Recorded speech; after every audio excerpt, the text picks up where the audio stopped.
Galing.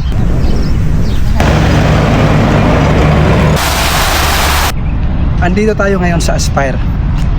Ipapasyal ko kayo sa napakalawak na park na ito, na para bang isang rancho, kaso walang kabayo. Ang makikita nyo, mga iba't ibang klase ng duck. At hindi lang yun, makikita nyo rin na mayroon ditong squirrel. Imagine mo, sa gitna ng syudad mayroong squirrel at iba't ibang klase ng mga ibon. Yan dito. Kaya let's go. O yun, ang ganda ng ibon na yan. Gustong gusto ko yun, no? Andoon. Isasama ko kayo sa pamamasyal, libreng pamamasyal mula dito sa Doha, Qatar. Ayaw eh. Ayaw niya. Matanda na ata. Matanda na ata, hindi na pugi, kaya ayaw ng babae. Gusto niya yung fresh. Punta sana kami doon, pero ayan, ni Bibi, napapagod na si Bibi. Sarap ng simoy ng hangin dito. Sarap, no? Wala sa akin. Sarap. Ano po?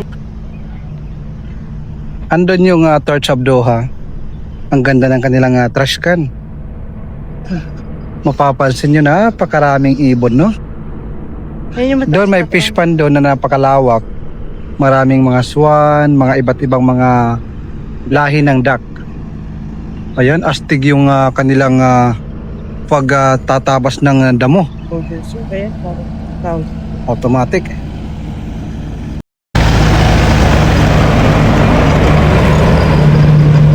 Grabe, ang ganda oh. Kung mayroon ako niyan sa farm, napakaganda. Dinadaalan lang, diretso na doon sa loob.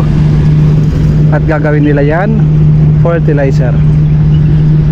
Galing ng teknolohiya. Ang sarap talaga mabuhay sa mundong ibabaw. Ayan, ang ganda ng landscape. Mayroong mga nagja-jogging. Mountainside. Dito lang kami sa ibaba kasi si baby is napapagod. Palangga. Napapagod na pwede umakyat. Punta kami doon sa Mala Lake, na isang pond na maraming isda at maraming lahi ng duck. Gaganda ng mga puno oh. Ilang years na kaya yun?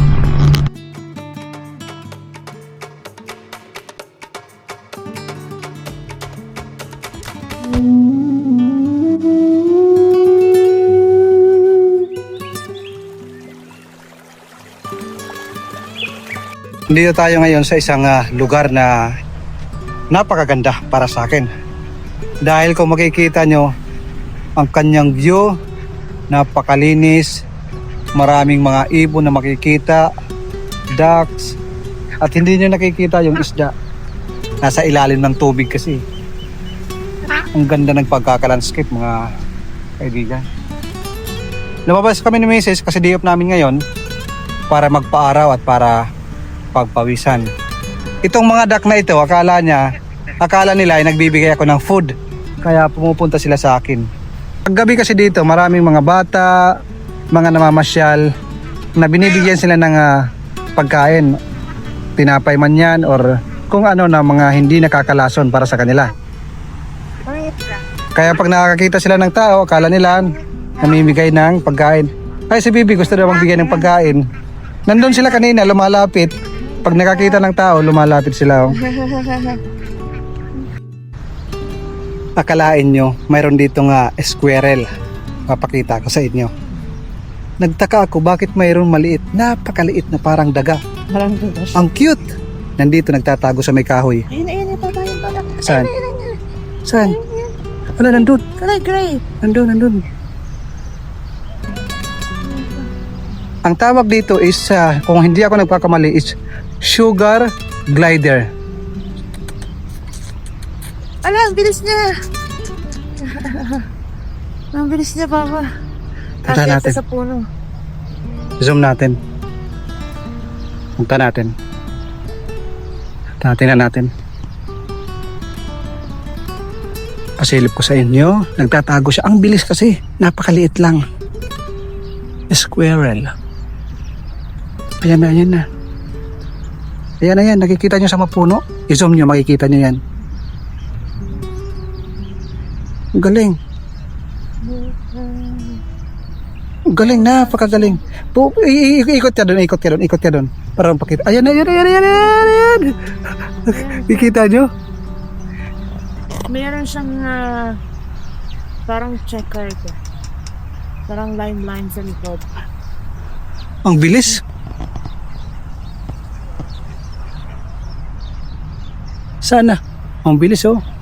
Sa sobrang liit niya, kaya niya magtago kahit na maliit na sanga. Hindi ko ma-imagine na sa gitna ng syudad ng Qatar na isang napakalawak na park ay mayroong namumuhay na squirrel. Paikot-ikot lang yan dito. Yan, napakalawak ng park na ito. Mamaya ipupunta ko kayo doon. Sabi ko nga sa inyo, libreng pamamasyal, kasama ko kayo. At syempre, huwag niyong kalimutan mag-subscribe sa ating YouTube channel.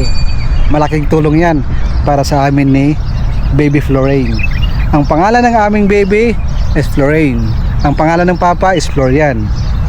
Ang Florian is panglalaki. Ang pagbabae is Florian. Florian, parang ganon. Para pag Islang, pag British accent, di ba? Florane. So ayan, malapit lang lumabas. Ang lalaki ng kanilang mga bonsai oh. Ito ay mga bonsai na mga puno, napakarami niyan. Thousands of years para makagawa ng ganito kalaking mga bonsai. Meron kaming napansin ni Mrs. Dito sa sulok na ito, nandito yung naggagandahan na gansa. Ghost. Hi! Gaganda ng kulay ah. Ang ganda ng kulay. Ang ganda. Picture kayo na baby. Ganda.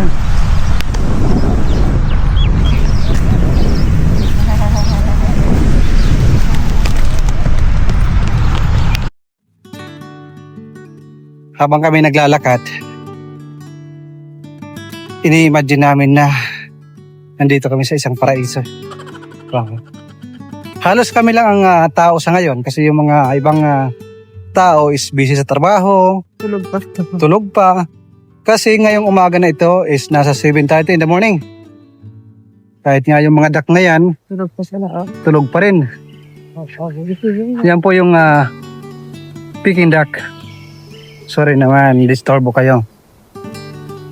Papunta kami doon sa nakita nyo na isang arc ng tubig na rumaragasa.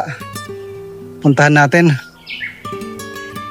Makikita nyo dito sa sulok na iyan. Meron siyang mga rock formation. Pasilip ko sa inyo kung ano meron dito. Itong kanilang rock formation. Ganda. Hindi lang ito rock formation, mayroon itong mga tinatago sa loob. Yan. May mga screen. At pagdating sa ilalim, nandito nakatago yung mga ibang mga ibon. Damihan mo lang.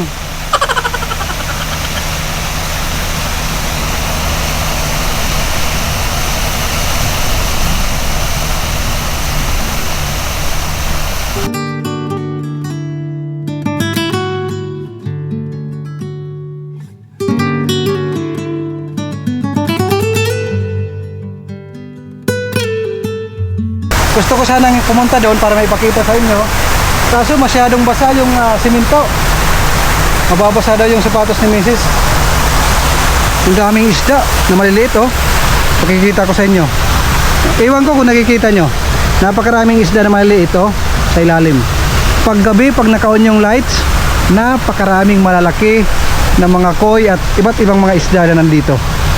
Ayan, parang umaambon ang lakas pag humahangin. Kaya si Mrs. ay nauuhaw na. Punta tayo doon sa restaurant at may kakain nila baby. Pagod si baby. Yan, kusang pumubukas ha. Grabe, maki-close? Oo, ha? Andun yung Qatar Airways na sinasabi ko. Ayan no? Nakaparada yung kanilang aeroplano. Hindi ko napupuntahan ha. Pagkatapos namin mag-jogging, nagpunta kami dito. Ito yung pinakamalapit na restaurant. McDonald's! Ang dami kong nakasuksok. Ito yung tagadala. Isa.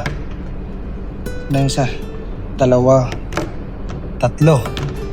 Hindi daw siya pwede magdala kasi yung kamay niya nanginginig at saka si Bibi nabibigatan.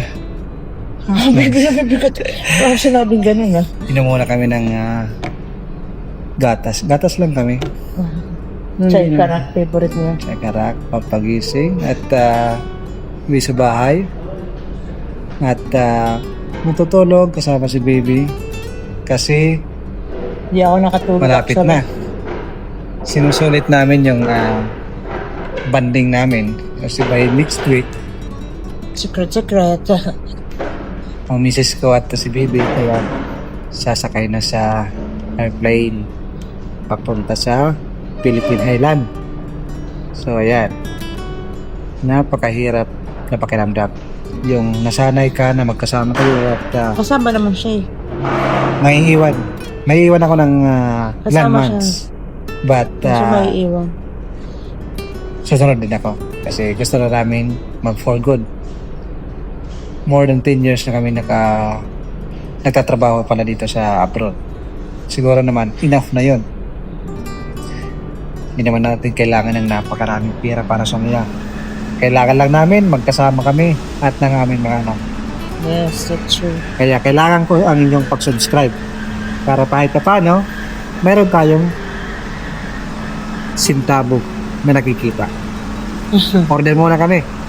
Baka magkaiyakan pa tayo. Sarap ng kape. Ito wala to sa Pilipinas. Ito yung karak dito sa Middle East. Dito lang sa Middle East ang meron dito. Tabang. Sa Tabang. Hindi pinakagana. Buksan mo, just yung ko. Gusto mo to? Oo, meron ako. Saan sa'yo? Pares lang yun. Okay. Hawak nga Sorry.